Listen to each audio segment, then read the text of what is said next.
My name is Deborah Soley, and I'm the Director of Alumni Relations and Annual Giving at the Peru State College Foundation. And we're excited to be here today with President Hanson and doing this Facebook Live. This is in direct response from alumni and friends' interest in the colleges, how they've handled the coronavirus, and are supporting students, faculty, and staff. We're really excited to have Dr. Hanson here today. He'll be answering questions that have been submitted prior to today and questions that might come through the chat. So I'll go ahead and welcome President Hanson and turn it over to you. Thank you, Deborah. And members of the Bobcat family, thank you for joining us. And thank you for the many ways you support Peru State College. This is a challenging time for our country, and I just want you to know that the Bobcat family is thinking about you and wishing you the best during this difficult time as well. I'm anxious, or I look forward to sharing with you some of the things that we're doing to respond to this situation. And I'll just let you know this: I'm really proud of our faculty and staff and the way they've united around support of our students. And so I look forward to answering your questions. Again, thank you for joining us. Excellent. Our first question comes from Brianna and Mary. Do you have plans for commencement? If it cannot happen when originally scheduled, will you have it later on in the summer, or will you simply mail diplomas? We are going to postpone commencement. We really did want to host it, but it appears with recent guidelines that we just won't be able to do it on May 9th as we planned. We're going to postpone it to December, and you'll get more information on that. We really felt it was important that people have a chance to gather as friends and classmates to celebrate together, and so we experimented with ideas like a virtual commencement, but we want to have you in the room with us and celebrate with you. So look for more information on that, but the May 9th commencement is postponed. From Mike, will there be alumni events and on-campus events this semester? I was looking forward to the Research and Creativity Expo presentations, particularly the history presentation. Well, thanks for that question.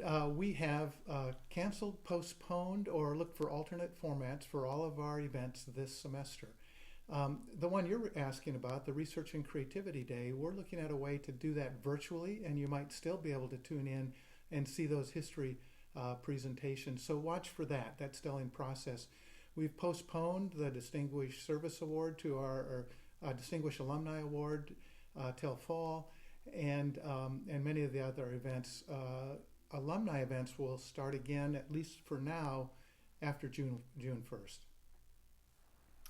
From Lou, will the college be financially impacted by the changes implemented this semester? So we still have all of our students enrolled, but the one difference is many of them have now moved off campus to be safe in their homes. And so we've given a refund to the students who for their room and board, those that were living in the residence halls and eating in the food service. What that will do for us is we'd planned a phased upgrade of the heating and ventilation system, cooling system in the Centennial Complex, and that will just be delayed a year because of this refund situation. From Amelia and Kelly, what are you doing to actively protect and support the mental and physical safety of your students, short and long term? How is Peru State supporting students during this time? So there's a couple parts to that question. I think at the forefront, when we made the decision to offer classes remotely, we wanted our students to be safe. And so we gave them the option to move home where they felt comfortable and to continue offering courses remotely. And so physical safety was a key part of that. Some of our students did decide to stay on campus, and we wanted them to have a place to live and a place to eat, and we continue to do that.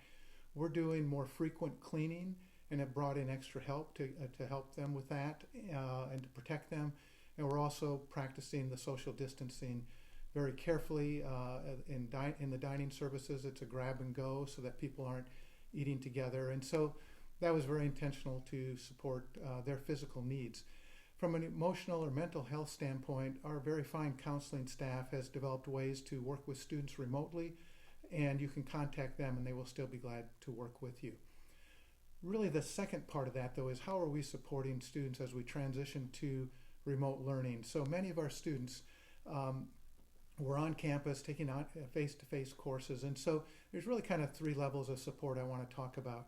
The first level is our faculty are working diligently with their students, and when I've talked to them, they have a lot of interaction with our students and are making sure that our students are on track.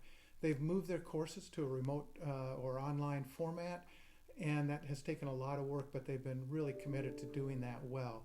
So students have direct access to their faculty members and their advisors, as they always have.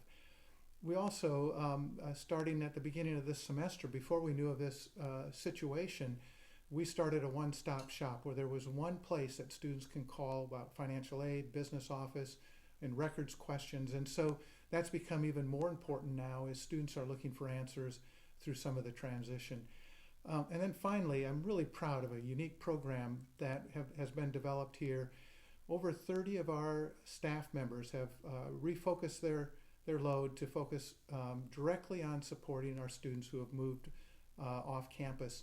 And so each of those staff members have 25 to 30 students that they contact weekly to ask how they're doing, whether they have adequate internet connection, whether they have a good place to study, or whether there are other needs that they have. And so we're working very directly with our students in really those three ways.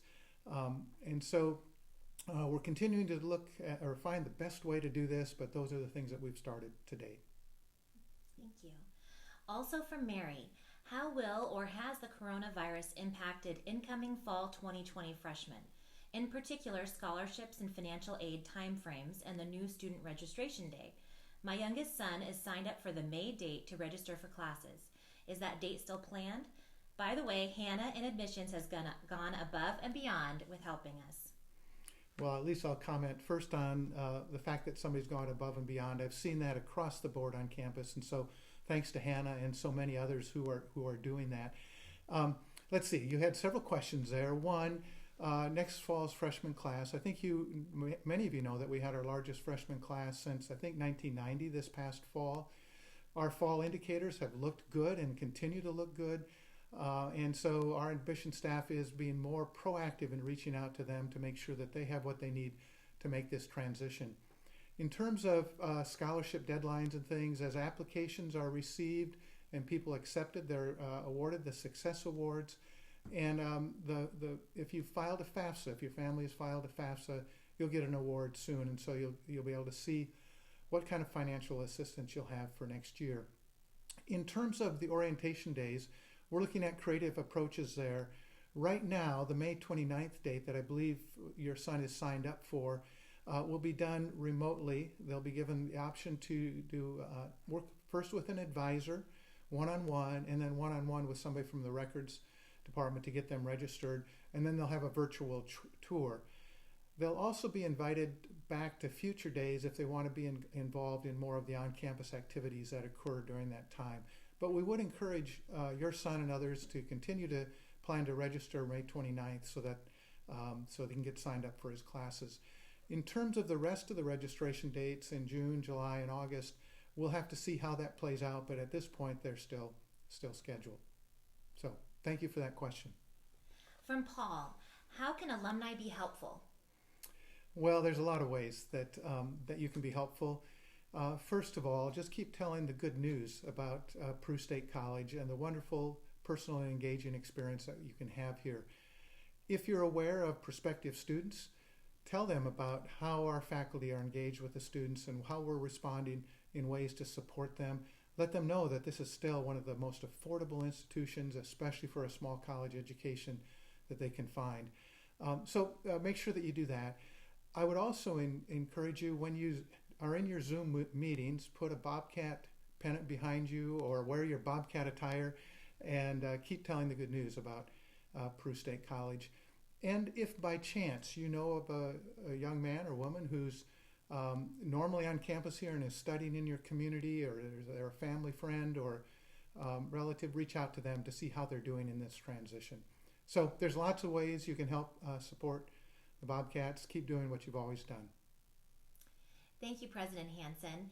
And from the foundation standpoint, we'll continue to do videos during this time as we have postponed events. So keep an eye on Facebook for that. Is there anything else you wanted to share? Well, again, thank you for the wonderful support. I want you to know that we're classes are continuing, and there's still wonderful successes that are happening. Just this week, we found out that 5 of our students were named Strength and Conditioning Academic All-Americans.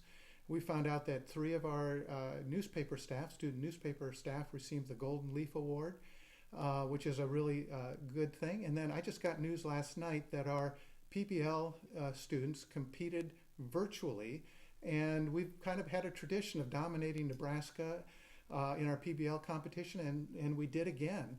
We'll have over 20 students heading off to nationals next year. So in the midst of all this, I'm just proud to say people are still committed to the mission and committed to the success of our students. So again, thank you for joining us.